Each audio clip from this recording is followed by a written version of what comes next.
Doctor Baba Saheb Ambedkar open university.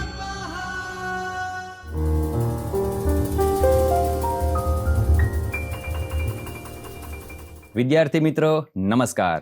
Doctor Baba Saheb Ambedkar open યુનિવર્સિટીના ચૈતન્ય studio પરથી હું છું ડૉક્ટર રજની પરમાર. મિત્રો, આપણે MGT 102 નામનું પેપર ભણી રહ્યા છીએ. ગુજરાતી ભાષા પરિચય અને અભ્યાસ આ શીર્ષકના જે પેપર છે એ પેપર મુખ્ય વિષય ગુજરાતી સાથે MA કરી રહેલા વિદ્યાર્થીઓ BOમાં ભણી રહ્યા છે. તેમને આપણે સમજી રહ્યા છીએ. અલગ અલગ વિભાગમાં વહેંચાયેલું આ પેપર, એમાં આપણે બ્લોક 4માં છીએ, જે ગુજરાતી કોષ રચનાને સમજાવે છે. તેનો એકમ 4, જેમાં ગુજરાતી કોષ છે જે ઉદ્દેશના આધારે કેવા કેવા પ્રકારમાં હોઈ શકે તેની વાત એમાં થઈ રહી છે. આપણે અગાઉના વિડીયોમાં આ બધી ચર્ચાઓ કરી ચૂક્યા છીએ કે કોષ છે એ ઉદ્દેશના આધારે કેવા કેવા પ્રકારમાં વહેંચાઈ શકાયા હોઈ શકે. તમને અહીં સ્લાઇડ દેખાઈ રહી છે. એમાં કોષના સળંગ 7 પ્રકાર તમને દેખાશે, ખાસ કરીને ઉદ્દેશ્યને આધારે. આ પહેલાના વિડીયોમાં તમે કોષ એ શું છે, કોષ લેખન કેમ થાય, ભાષા આધારિત કોષના પ્રકાર કેવા હોય એની ચર્ચા કરી છે. અને એના પછી એને સમજીને આવ્યા પછી તમે આ જે 7 પ્રકાર છે એમાંથી પણ પસાર થયા છો. અને આપણે સાવ છેલ્લા પ્રકારમાં છીએ, જે છે જ્ઞાનકોષ.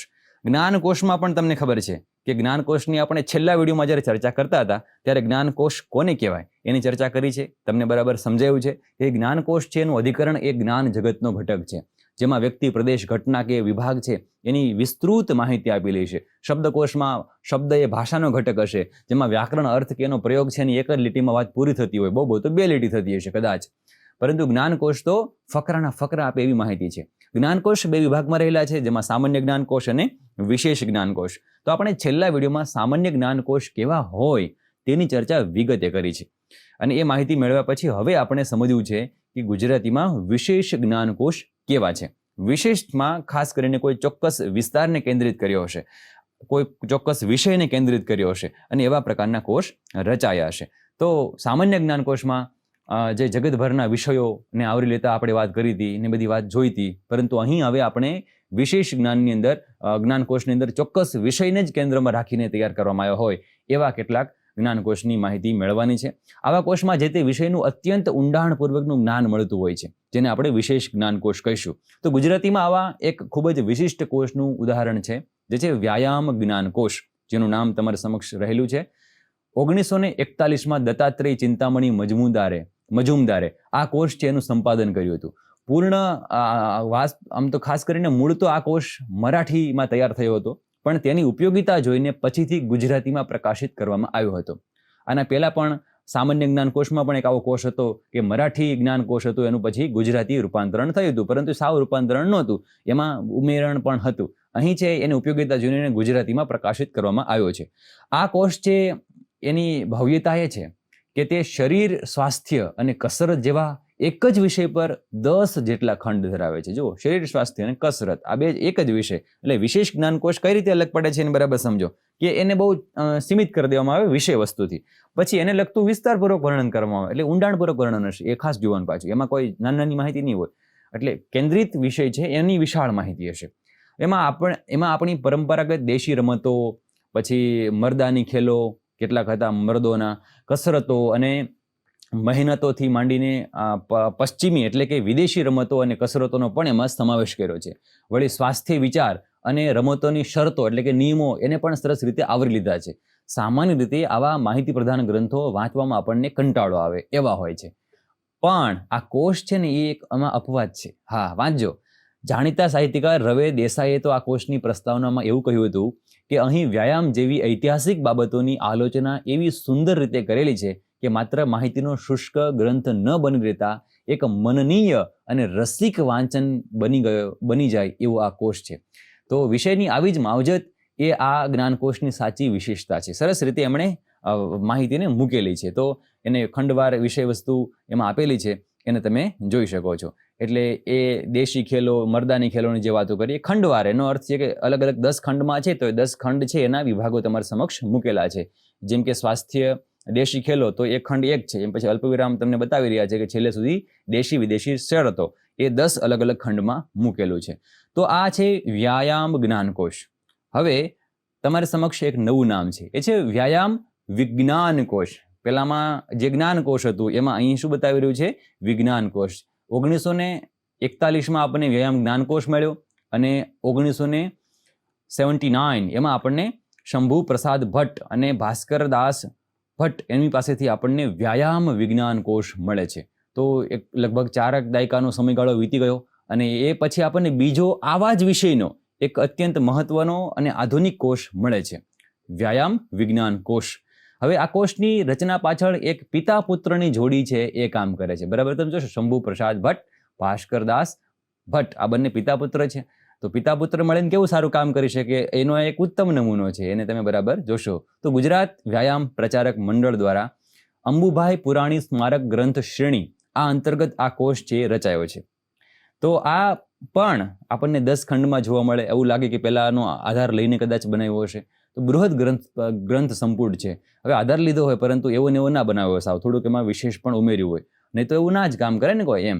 તો જેમાં વ્યાયામના ઇતિહાસથી લઈને યોગ અને ચિકિત્સા સુધીની તમામ બાબતોને આવરી લીધી છે. થોડો વિસ્તાર છે અગાઉના કોષ કરતા. આ આખો કોષ છે પણ 10 ખંડમાં વિભાજિત છે, જેમાં વ્યાયામ વિકાસ દર્શન, આપણી પરંપરાગત લોક રમતો, મેદાની રમતો. જો અગાઉના જે વિષયો છે એને તમે સરખાવજો, એમાં 10 ખંડ છે, એના ખંડના નામ અલગ છે, અહીં પણ ખંડના નામ અલગ છે. એ પણ તમને અલ્પ વિરામ કરીને બતાવ્યા છે કે આમાં 10 ખંડ છે તો વિષય વસ્તુ ખંડવાર કઈ અલગ અલગ છે તમને એમાંથી વાંચવા મળશે. તો આધુનિક ખેલકૂદ, કસરતો અને વ્યાયામ વિદ્યા બધાનો સમાવેશ થાય છે. આ સાથે મર્દાની ખેલ, સ્વાસ્થ્ય ક્ષમતા, વ્યાયામનું તત્વદર્શન અને છેલ્લે યોગ વિદ્યા અને ચિકિત્સા, આવા ગંભીર વિષયો પર પણ એમણે કામ કર્યું છે. આ કોષને સૌથી વિશિષ્ટ અને ધ્યાન ખેંચે એવી બાબત તો એ છે કે એનો 6થો ખંડ છે, જેમાં લયબદ્ધ વ્યાયામ આ એક પ્રકરણ આપ્યું છે.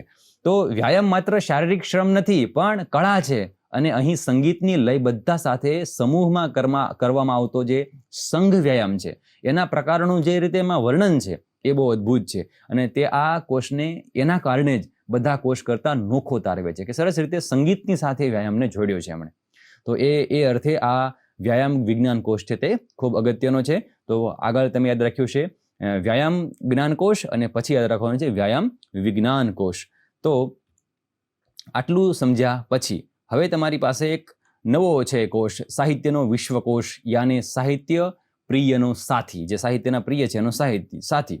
એટલે તમે નામ સાંભળશો એટલે પણ તમને સમજાશે કે વ્યાયામ દ્વારા તમે શરીરને બરાબર સશક્ત કરો પછી મનને પણ તમારે સમૃદ્ધ કરવા માટે સાહિત્ય પાસે જવું પડે. તો એ માટે બહુ જ સૂચક શીર્ષક ધરાવતો આ એક કોષ છે, સાહિત્યનો વિશ્વકોશ યાને સાહિત્ય પ્રિયનો સાથી. આ કોષ 1967માં આપણા સમર્થ વિવેચક વિજયરાય કલ્યાણરાય વૈદ્ય દ્વારા સંપાદિત કરવામાં આવ્યો અને તેમનું સ્વપ્ન અને આદર્શ એક સાહિત્યિક વિશ્વકોશ રચવાનું હતું. પણ આ ગ્રંથમાં તેમણે માત્ર ગુજરાતી સાહિત્ય જ નહીં પરંતુ અંગ્રેજી, દેશની અને અન્ય પ્રાદેશિક ભાષાઓ અને વિદેશી સાહિત્યની પણ અનેક રસપ્રદ ઝલક એમણે આપી છે. તો એ બહુ સારી વાત છે. એટલે કે આ કોષ છે એની વાચકને વિશ્વ સાહિત્યનો એક આછો પણ સચોટ પરિચય કરાવી આપે છે. આ કોષની એક બીજી ખાસ વાત એ છે કે અહીં સાહિત્યની સાથે સાથે તત્કાલીન સમાજ જીવનને પણ સ્પર્શતા કેટલાક વિષયો હોય તેને આવરી લીધા છે. જેમ કે કોંગ્રેસ હોય, આશ્રમ હોય, વિદ્યાપીઠ હોય, પત્રકારત્વ હોય, વિવિધ સંસ્કાર પોષક સંસ્થાઓ હોય, એની માહિતી પણ એ કોષમાં મૂકેલી છે. તત્કાલીન સમાજને વ્યવસ્થિત રીતે મૂક્યો છે. કોઈ પણ સંદર્ભ ગ્રંથની ઉપયોગિતા એ તેની સરળ શોધ પદ્ધતિમાં હોય છે કે સંદર્ભ ગ્રંથ કેવા કામના છે. આ બાબતને ધ્યાનમાં રાખીને વિજયરાય વૈદ્ય છે એમણે ગ્રંથના અંતે એક વિસ્તૃત નામની સૂચિ આપી છે. તેમાં કર્તા, કૃતિ અને વર્તમાન પત્રો સામયિકોના નામોનો સમાવેશ થાય છે. એટલે સંદર્ભ ગ્રંથો ખૂબ અગત્યના છે કે કોષ બનાવવા માટે કોની જરૂર લીધી છે એમાં, જેથી વાચક છે ને સરળતાથી માહિતી સુધી પણ પહોંચી શકે કે આ માહિતીનો સંદર્ભ ક્યાં રહેલો છે, આધારભૂત માહિતી. તો સાચા અર્થમાં ગ્રંથ છે સાહિત્ય પ્રેમીઓનો સાથી બનીને રહે એ શીર્ષક પ્રમાણે કામ કરનારો કોષ છે. પછી એક તમને રસ પડે એવો કોષ છે જે છે પંખી જગત. નામ છે એવું જ એમનું કામ છે. સાહિત્ય અને વ્યાયામના કોષ જોયા આપણે. પછી હવે આપણે પ્રકૃતિના ખોળે જઈએ. પક્ષીઓ તો કોને ન ગમે, પણ ઘણીવાર આપણે પક્ષીઓને જોઈએ છીએ છતાં એને ઓળખી શકતા નથી. તો એના વિશે વધુ જાણતા પણ નથી હોતા. તો એ ઉણપ દૂર કરવા માટે તમને જે કામ લાગે એવો કોષ એટલે પંખી જગત. આ કોષ છે તે 1982માં પ્રદ્યુમ્ન કંચનરાય દેસાઈએ તૈયાર કર્યો. અને આ ગ્રંથનું મહત્વ એટલે કેટલું છે તો કે તે ઉમાશંકર જોશીના શબ્દો પરથી આપણને સમજાશે કે એમણે એના પ્રસ્તાવનામાં લખ્યું કે એક જ પુસ્તકમાં 431 પંખીઓની જાણકારી આપી એ કાંઈ નાની વાત નથી, એ મહત્વકાંક્ષી પ્રયત્ન ગણાય. આવું ઉમાશંકર જોશી આ કોષની પ્રસ્તાવનામાં કહેલું છે. આ કોષ એ માત્ર પક્ષીઓના નામની યાદી નથી આપી દેતો, પણ અહીં દરેક પક્ષી માટે તેના ગુજરાતી નામ આપ્યા. આ ઉપરાંત સંસ્કૃતમાં એને શું કહેવાય, હિન્દીમાં, અંગ્રેજીમાં શું કહેવાય એ કહ્યું. આ સાથેનું સાયન્ટિફિક નેમ, વૈજ્ઞાનિક નામ શું છે એ પણ એમણે સરસ રીતે જણાવી દીધું છે. હવે અભ્યાસીઓ માટે અહીં ખૂબ ઝીણવટભરી માહિતી છે, જેમ કે આટલેથી અટક્યા નહીં જેટલી વાત કરી તેમાંથી. પછી એમાં એ દર્શાવ્યું છે કે જે તે પંખીનું કદ કેટલું, એની ચોક્કસ ઓળખ કઈ રીતે થાય, એની ખાસિયતો કઈ છે અને કયા વિસ્તારમાં જોવા મળે છે. એટલું જ નહીં, એના માળા કેવા હોય, પછી એનો ચારો કેવો, એટલે ખોરાક એમાં શું લે, એની સૂક્ષ્મ નાની વિગતો છે એને પણ સરસ નોંધી છે. તો વાચક પક્ષીને ઓળખી શકે એ માટે અહીં નાનકડા પણ એકદમ સુરેખ અને સ્પષ્ટ પંખીના ચિત્રો પણ મૂક્યા છે. જો કેવી મજા આવી જાય, આ કોષ હાથમાં હોય તો આખો વાંચી લેવાનું મન થઈ જાય. તો સાચા અર્થમાં પંખી જગત એ આપણા પંખીઓ વિશે માહિતી આપતો ગુજરાતી ભાષાનો એક આકર ગ્રંથ બની રહે એવો ઉમદા એક કોષ છે. એટલે આ મજાનો કોષ છે, એને તમારે ક્યારેક એના સુધી પહોંચવું જોઈએ. પુસ્તક ગ્રંથાલયોમાં આ કોષ તમને મળી રહેશે. હવે પછી એક તમને બીજો રસ પડે એવો કોષ છે, એ છે બાળ વિશ્વકોષ. દરેકના ઘરે હોવો જોઈએ એવો કોષ છે. 1 થી 10 વિભાગમાં રહેલો છે. આ કામ પણ આગળના કામ સાથે આપણે જોડવાનું. તો આપણે ગુજરાતી વિશ્વકોષ ટ્રસ્ટ છે એના કામને જોયું હતું. તો એમણે 25 ગ્રંથોની જે વાત કરી હતી એમાં વિશ્વકોષ હતો, પણ એ મોટેરાઓ માટે હતો. તો બાળકો માટે પણ કંઈક હોવું જોઈએ ને, એને જ્ઞાન મેળવવાનું છે. તો એમણે આ કામ કર્યું છે. ખાસ તો મૂછાળી માં એ તરીકે ઓળખાતા ગીજુભાઈ બધેકાનું એક સ્વપ્ન હતું કે બાળકો માટે પણ એક પોતાનો વિશ્વકોષ હોવો જોઈએ, અને આ સપનું સાકાર કરવાનું બીડું ઝડપે છે ગુજરાત વિશ્વકોષ ટ્રસ્ટ. એણે કામ કર્યું છે અને તેના પરિણામ સ્વરૂપે આપણને 2009 થી 2019 આ 10 વર્ષના ગાળામાં બાળ વિશ્વકોષના 10 અલગ અલગ ભાગ પ્રકાશિત કરીને આપ્યા, અને અત્યારે પ્રકાશિત થઈ ચૂક્યા છે. એક સાથે પણ આખો સેટ એ વિશ્વકોષ ટ્રસ્ટની સાઇટ પરથી મંગાવી શકાય છે, અન્ય ગ્રંથાલયો પાસેથી પણ મંગાવી શકાય છે. આ કોષની સૌથી મોટી વિશેષતા એ છે કે એની વિશ્વસનીય માહિતી છે. અહીં પાયાની, શ્રદ્ધેય અને છેક અત્યાર સુધીની અદ્યતન જે માહિતી છે એને પણ એમાં મૂકેલી છે. ગુજરાતી વર્ણમાળા પ્રમાણે તૈયાર થયેલા છે એના અધિકરણો, એની વિષયવાર યાદી આખી છે, અને સંજ્ઞા વાક્યથી જ બધું કામ ચાલે છે. એટલે એક નાનકડો જ શબ્દ હોય, બહુ વિસ્તૃત શબ્દ હોતો નથી, તો એનાથી શરૂ થાય જે તરત જ બાળક સમજી શકે કે એમાં કઈ વિશે વાત કરેલી છે. ટૂંકી વાત હોય જો કે, પણ વિશદ માહિતી હોય છે, અને બાળકો સમજી શકે એવી ભાષા છે. બાળકોને વાંચવું ગમે એ માટે અહીં એવી કેટલાક પ્રયત્નો પણ થયા છે, જેમ કે લખાણ નીરસ ન લાગવું જોઈએ, તો એટલા માટે એમને આકર્ષક રંગીન ચિત્રો આપ્યા છે, કેટલાક કોઠાઓ આપ્યા છે, નકશા પણ આપ્યા છે, આંકડાકીય માહિતીઓ પણ સરસ રીતે આપી છે. એટલે સચિત્ર છે એમ આખું, અને તમને ગમશે. તો આ કોષ તો દરેકે ઘરે લઈ આવવો જોઈએ એવો સરસ મજાનો કોષ છે ગુજરાતી બાળ વિશ્વકોષ. ખાસ કરીને બાળ વિશ્વકોષ એવા નામથી આપણે ઓળખીએ છીએ એને. તો એ તમારે બરાબર એને સમજવું. આ ઉપરાંત એમાં જે થોડાક વિષય વસ્તુ છે એને પણ તમે સમજો. આ બાળક છે એને કેટલું બધું મળશે આમાંથી. તો તમને ખગોળ, ભૂગોળ, ઇતિહાસ આ બધું માહિતી મળશે. સાથે બાળકોને ગમતી રમતો, પછી કબૂતર કે કુકડો કે કંસારા જેવા પક્ષીઓ, જાતભાતના પુષ્પોની માહિતી પણ એમાં આપેલી છે. તો આ ઉપરાંત એમાં મહત્વના ધર્મ પુરુષો, સંતો, ગુજરાત અને ભારતના સાહિત્યકારો, વૈજ્ઞાનિક અને આધુનિક વીજ ઉપકરણોની સમજણ આ બધી પણ એમાં આપેલી છે. અહીં પ્રવાસ ધામો અને ઐતિહાસિક ઘટનાઓનું પણ સચિત્ર નિરૂપણ થયું છે. તો આમ ટૂંકમાં કહીએ તો આ કોષ છે એના કેન્દ્રમાં ભલે બાળકો હોય, પણ એની રજૂઆત એટલી સુંદર છે કે મોટેરાઓને પણ એટલો જ એમાં ઉપયોગી થાય એવી ને રસપ્રદ માહિતી મળશે એમ. એટલે આ તો કેવું છે, નાના માટે બનાવેલું છે, મોટાને પણ કામ લાગે જ. માહિતી નથી તો આ વાંચવાનું દરેકને કામ લાગે એવું મહત્વનું છે. તો આમ ગુજરાતી ભાષામાં વિવિધ પ્રકારના અને ઉચ્ચ ગુણવત્તાવાળા જ્ઞાનકોશની જે રચના થઈ છે, તો એ આપણા સાહિત્ય અને જ્ઞાન જગતની સમૃદ્ધિ દર્શાવે છે. એને બરાબર આપણે સમજવું જોઈએ. તો આ એક મહત્વપૂર્ણ જ્ઞાનકોશ છે, એની તમારી સમક્ષ વાત કરી. તો આ છે જ્ઞાનકોશ. એટલે કે અહીં જ્ઞાનકોશની ચર્ચા છે તે હવે પૂર્ણ કરું છું. આપણે એકમ 4 અને ખાસ કરીને બ્લોક 4 અંતર્ગત જેટલી ચર્ચા કરી એ માહિતી કંઈક આપણી પાસે એવી હતી કે કોષ એ શું છે, એને લખવામાં કેમ આવે, અને આ ઉપરાંત એ કોષ છે એ ભાષાને આધારે કેવા પ્રકાર હોય અને ઉદ્દેશ્યને આધારે કેવા પ્રકાર હોય. તો આપણે સળંગ 7 પ્રકાર સુધી આવી ગયા, અને તમારા મનમાં હવે કોષ શું છે એ એકદમ સ્પષ્ટ થયું હશે એવી મને પૂરેપૂરી અપેક્ષા છે. હવે થોડુંક તમારે લેસન પણ કરવાનું છે, એટલે અહીં તમને કેટલાક સવિસ્તાર પ્રશ્નો છે એ દેખાઈ રહ્યા છે. તો એને પણ તમારે જરા જોવા કે આટલું બધું ભણી લીધા પછી જે અહીં લખ્યું છે એ મને આવડે કે કેમ, તો સાર્થક કહેવાય મારી મહેનત અને તમારી મહેનત. તમે પણ મહેનત કરો છો અને વિડીયો જુઓ છો. તો આ જે 6 અલગ અલગ પ્રશ્ન છે એ સવિસ્તાર પ્રશ્નોને તમે બરાબર તૈયાર કરો, અને સમજો કે આપણે આટલું તૈયાર કરવાનું છે. પરીક્ષામાં આવા બધા પ્રશ્ન પૂછી શકે. આ ઉપરાંત કેટલીક ટૂંકનોંધ છે એને જોશો. હું બધું વાંચતો નથી, તમને બરાબર દેખાઈ રહ્યું છે અને તમે વાંચી શકશો પણ વ્યવસ્થિત રીતે.